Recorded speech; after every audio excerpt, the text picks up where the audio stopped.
Hello and welcome to The Gaggle, where we challenge and, if necessary, destroy media narratives. I'm George Szamuely, and with me today is, of course, Peter Lavelle, co-founder of The Gaggle and host of RT's talk show, Crosstalk. Well, yesterday afternoon, uh, Donald Trump signed off on the General Services Administration's decision to essentially begin the transition process. In other words, the GSA will provide money and resources to the Biden team so that they can start the transition process. Quite why we will need such a long transition process, that's a topic for another day. Why such huge resources need to be provided, again, that's a topic for another day. What the issue here is now is that although Trump has not conceded and is making clear that he's not going to concede and that he will continue his illegal fight to challenge the election results, it does appear that he is slowly but surely resigning himself to the inevitable, which is that he will be leaving office on January 20th next year. And that is clearly an important consideration because what does he now do? He has the next 2 months to think about his lasting legacy. And then, of course, what does he do after January 20th? Does he immediately launch his presidential ambitions for 2024? An opinion poll has just been published suggesting that 47% of the American public favors Trump running in 2024. So, interesting times ahead. What's your take, Peter? Yeah, I think that we're going to have this kind of limbo situation here. I don't think he's ever going to concede, ever, okay? I don't think he's going to show up at the inaugural. I don't think he'll be there to greet the Biden and his wife. Maybe Hunter might be there into the White House. But there's a couple things here. Number one, enough of the party establishment is putting pressure on him to start making the transition. But he doesn't really care what they think. He cares about what the base thinks, and that he will not concede because he's thinking about his base. Okay, I don't have any evidence of malfeasance during this election. All I know is that there were so many more ballots floating around. I mean, that is something that is you can easily say without equivocation. Okay, there's a lot of ballots going around, and irrespective of what the liberal media says, there's a lot of election fraud all the time, everywhere. The United States has one of the most antiquated election procedures in at least in the modern world. Okay. Heck, countries like Venezuela and Brazil, they have it's all counted by 8 o'clock in the evening or something, like 2 hours after the polls close. Another thing that's in play here is that the team Trump doesn't want to be in the position of being where Biden and co would blame them for the transition here. Okay, that's something they want to avoid here. But and the irony is, of course, is that the Obama-Biden team made the transition for Trump very difficult. I mean, they took out his national security advisor instantly. Okay, so that's something that they're thinking about here. But the lack of concession is all about what his next move is. It's not about January 2001. Trump will not have a second term. Let's say it. Okay, he's not. But by not conceding and not being strong arming too much, he's going to be able to say, see, everybody was against me. Everyone. Except for you 73 million Americans, okay? This is all part of the game plan. He isn't going to go anywhere. And the only question that remains is that how he reintroduces himself to the public. And that's what he's thinking about right now. Well, I think that's right. And I think that's important consideration is also these two Senate races in Georgia. Exactly. Because he doesn't want to get blamed. If the Republicans lose both of those seats, he doesn't want to get blamed for that because that's something Republicans will not forgive him for. So if it's possible that the Republicans told him, you're going to damage us in Georgia, that would have been an important consideration for him. I mean, you're absolutely right. He doesn't care what Lamar Alexander or Rob Portman or even Mitch McConnell say, or Chris, let alone Chris Christie. But I think he clearly intends to go to Georgia, campaign in Georgia, and be the good party man. I mean, that's always absolutely essential in the Republican Party, the party man. Even more than that, not just the party man, the man that makes the difference. Yes. That's what he wants. Yes. I am indispensable to you. That's the message he wants to send. Yes. And from a political stratagem, I think that's very, very smart on his part, okay? Because he has to be able to show he can bring home the goods. Because if you can't bring home the goods, then what's the point? Well, I think so, and I think that's why I think the Republicans, by and large, have been loyal to him through this process, because I think they were very grateful for his manic campaigning during the past month, because it probably did get an awful lot of Republicans across the finish line. I mean, Republicans were expecting to be absolutely hammered in this election in the House and in the Senate, and they come away and said, hey, these results were pretty good. And I think they are grateful for Trump for such. I mean, what do you attribute it to other than Trump? I'd like to hear one good reason. Exactly. Yeah. No, that's right. So yeah, exactly. He's the man who makes the difference. He goes to Georgia. He gets them over the finish line, and then he's the indispensable man. Because then who else can do it? Who else could have that kind of power and charisma? Tom Cotton, Rand Paul, Josh Hawley, none of them Lindsey Graham to Trump. Yeah, absolutely. And it's very, and they will be beholden to him. That's it. That's what he wants. That's what he wants. The indispensable Republican that can bring out the vote. And I can't think of any other Republican that can actually do that. No. So this is very important now. The whining from the Biden orbit is sickening, okay? What do you mean you need more time? You guys were all in government before, okay? We all know who you are. We know your pathetic past, okay? Right. But I found the whining just to be absolutely ridiculous. And Kamala Harris asking for money online. Yeah. Oh my God.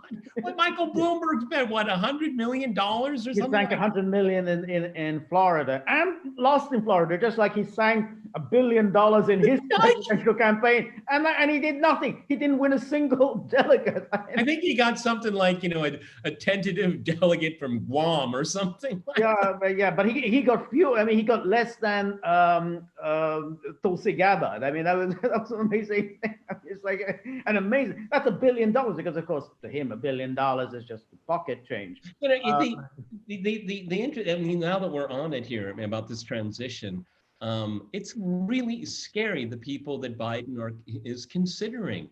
I mean, this whole thing. This is one thing I'd like to tell Republicans and especially the leadership. Okay, with the exception of Florida, and we can talk separately about Florida. But this isn't socialism they're bringing. This is neoliberalism on steroids. Okay. Exactly. Yeah, absolutely. It's corporatism. I mean, that's exactly. It's boondoggles for their corporate donors and corporate pals. And there's no socialism whatsoever. Kamala Harris, I mean, the idea that she believes in collective ownership of anything, fair distribution of goods, she would regard that as funny. I mean, the idea of even discussing such things.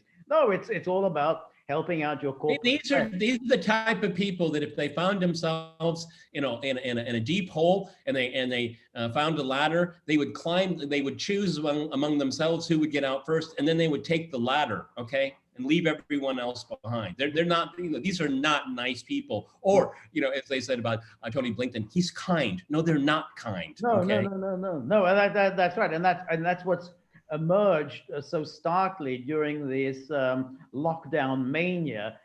because time and time again, we're finding that the people who are banging the drum for more lockdowns, don't invite anyone over to Thanksgiving, cut out all your social interactions, are, of course, different rules for them. I mean, they know, oh, well, we can, of course, go to our swanky restaurants and sit there without face masks or and so on. But you definitely can't.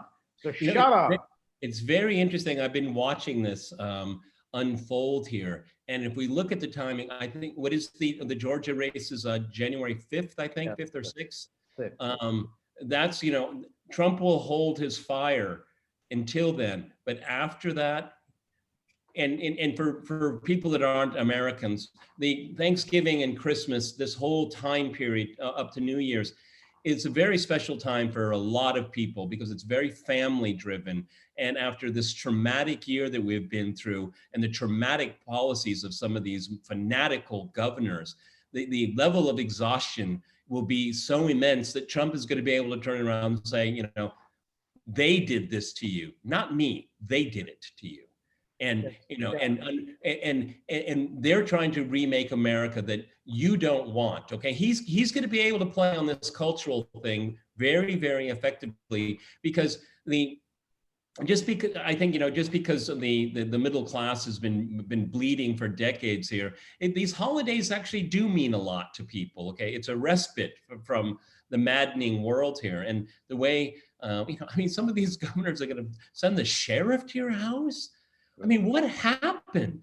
Right. No, I think that's right. And I think that's increasingly becoming clear. And I think it's going to be a lot more anger directed toward the Democrats who run the big cities, the Democrats who are the governors, for their extremely oppressive and offensive rules. Because these are just rules they're just coming up with. I mean, they just say, well, this is the law. But the law, this isn't law through any kind of legislative process. I mean, they just simply lay down their diktats and everyone falls in line. And you think, well, what happened to the democratic process whereby you have to go through the whole business of, you create a bill and you have to have votes on it and then it's finally enacted. Now, when Andrew Cuomo says that this sheriff is not enforcing the law, that's not a law. That's just something you've come up with, because you had a bad breakfast. It's not a law. That is such a good point. It's not a law. Okay. And this has been blurred. Okay. I think that I've been thinking about the last couple of days here, and I think it's quite insidious in a way. I deplore the American higher education system because it's basically a fraud and a grift. Okay, they make you're told that you have to have an expensive four-year degree so you can be productive in the workforce. Well, those degrees mostly are worthless, and the endowments these universities make off of government money are amazing. This talk about forgiving student debt. It's a very interesting story because politically, what does it mean? Okay, a lot of Trump supporters are not, these are not people that are in debt from universities, okay? It's Democrats and their ilk. And if it is forgiven, this is a huge political bribe to a very specific segment of society, and that's not in red states. Okay, not at all. It's not only is it a bribe, but it means that you're asking poor people to subsidize those who are much richer. Because if you're forgiving the loans of someone who's gone to law school, now he's now going to go off to a swanky law firm, earn hundreds of thousands of dollars in no time at all. Why exactly is he getting a subsidy, whereas the regular truck driver, he may have auto loans? That's not being forgiven. What about auto loans? What about mortgages? Not forgiven. You've got a horrific mortgage that you have to pay. That isn't being forgiven. So why is this debt being forgiven? People who, as a result, should be able to pay off their loans because they're going to get nice jobs. But see, this doesn't address the issue of the corrupt nature of higher education, okay? It doesn't address the core issues here, that it is a huge grift for this very privileged class of people that sell you this myth about education. You could be successful without education, but because of this professional managerial class, they deny you that because you're not credentialed. This is, again, I keep going back to serfdom. This is a form of serfdom here. Well, I think that's right, and I think that's why they're like indentured servants. Okay, right. And I think that's why this idea that is being floated around, I don't know if it's going to go anywhere, is saying, hey, well, these student loans should be guaranteed by the universities. Because then the universities will be on the hook, and they say, hey, we're not going to offer all these ridiculous courses like, what are ethnic studies or women's studies, because people who do them won't be able to get lucrative jobs afterwards, and they won't be able to pay us back these loans. One of my favorite one is postmodern Mongolian dance. Well, exactly. Whereas, this way they could offer these ridiculous courses, and they knew it would be the government that was on the hook for those, for the loans. What the hell do they care? Yes, either the government basically takes the hit, or the student is burdened by the debt. The university is sitting pretty. So I think, if we're going to forgive loans, the university should basically be the ultimate guarantor. They have to have skin in the game. They have to have skin in the game, okay? And it will change their behavior in a heartbeat, okay? I mean, what is it? Harvard's endowment is like $40 billion or something like that? Billion, some fantastic sum, yeah. And they still want more, okay? They still want more, okay? Right, yeah. But it really is a nice gig, because if somebody else is guaranteeing the loans, well, what do you have to lose? I mean, you can just offer absolutely junk courses, do what the hell you like, because you're never on the hook for anything. Yeah, and at the same time, Harvard, they have online courses now for their students. The students are paying full load, and at the same time, in the spring, Harvard wanted to start letting off like maintenance people and cleaning people, with an endowment that size here. I mean, wow, that's really liberal of them, isn't it? Really, classy people over there. So, no, but I mean, the reason why I'm bringing it up, because this is kind of gives us a foreboding of what they want to do, all right? And the people that are affected by this loan forgiveness, certainly they're going to be happy. But the people that are not in that situation say, well, what about me? And you want to forgive them for their reckless behavior? Is it reckless for me to drive a car? Right. Is that reckless? That you're making it of equal quality? They're not. Yeah, no, exactly right. And that's why I think this is the basis for a populist movement. I mean, a populist movement that is now on the ground. You've got this ridiculous lockdowns that are being imposed by politicians who are just simply not even bothering to go through any kind of legislative process. Lockdowns that they exempt themselves from.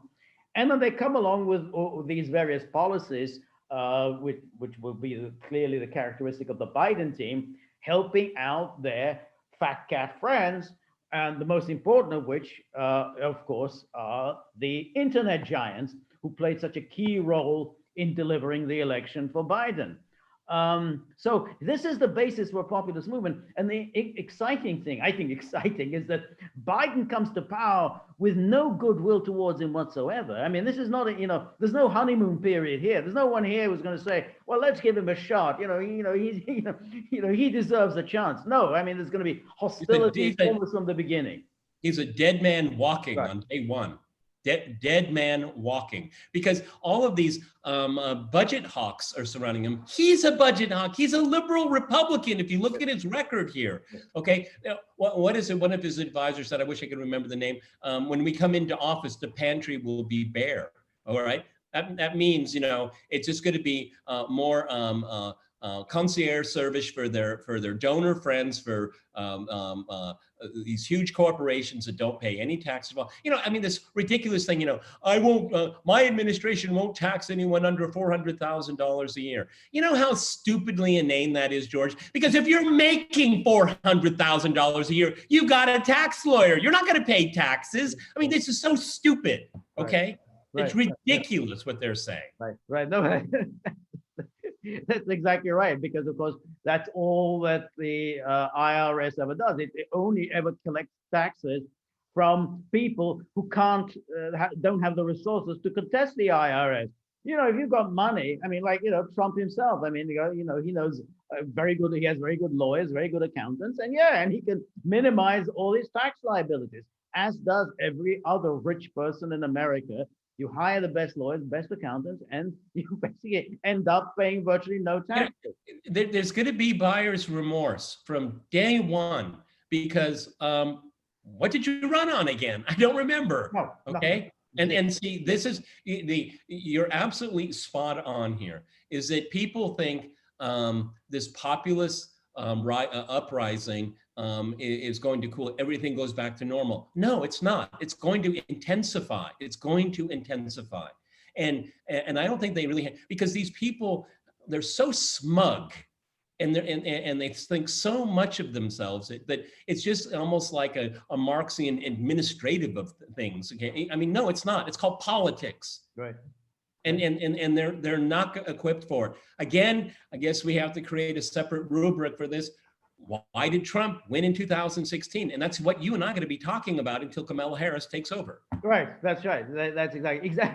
And that's another thing is that and it's quite likely, given the state of decrepitude of Biden, who seems unable even to field friendly questions, let alone the kind of adversarial, should we say, questions that a president is expected to field. He's unable. So clearly, his decrepitude is quite in a quite advanced state. So Kamala Harris will become president at some point in the next year or so.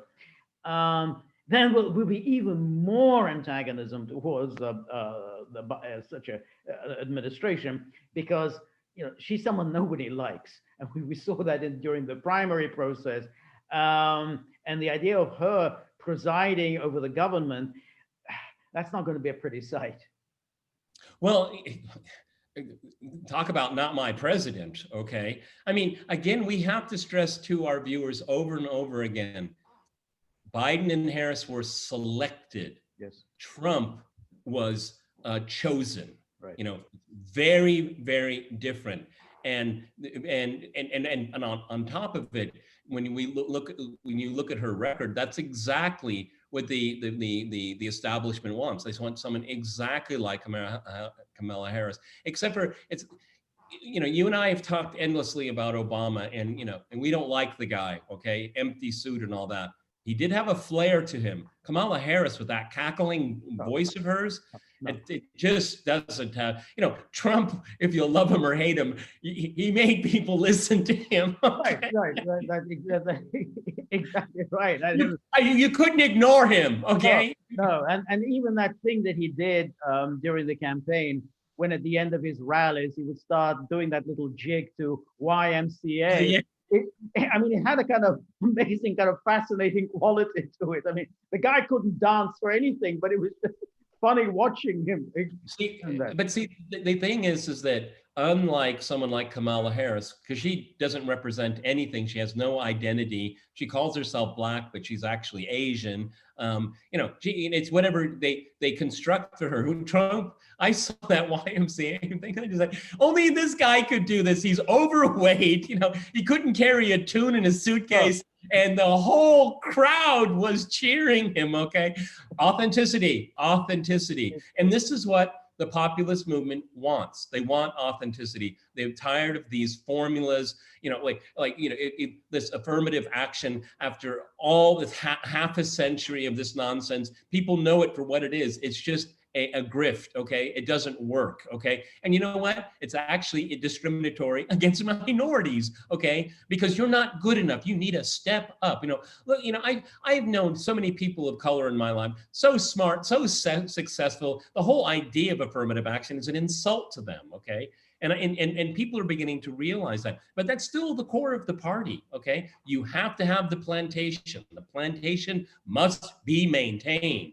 And that mantra, it fell on its face on election day. Okay, that is the real result of the 2020 election, not Trump.